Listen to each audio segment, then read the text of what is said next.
Yan po ang niluto ko sa amo. Spizzatino, patate con piselli.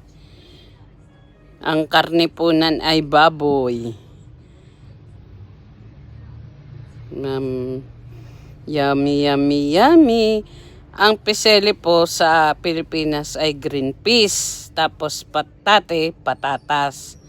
Ang lahok ko po dyan ay yung karne, ginisa ko muna sa sibuyas. Pagkagisa ko sa sibuyas, nung mapula na ang karne, sinangkotsa ko po.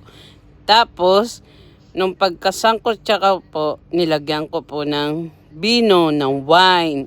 Tapos, nung lagyan ko na po ng bino, inano ko lang po shinugari, yung pinakati lang yung bino. Tapos, saka ko nilagyan ng tubig para lumambot ang karne. Tapos nung malambot na po ang karne, saka ko inilagay yung patatas. Tapos yung green peas naman po, inihiwalay ko muna po ang pagluluto nun. Nilagyan ko ng sibuyas, ginisa ko sa sibuyas. Tapos nung luto na yung piselli, yun, saka ko po inilahok sa karne. Tapos yung patatas na ilahok ko na, malambot na rin po. Yummy, yummy, yummy.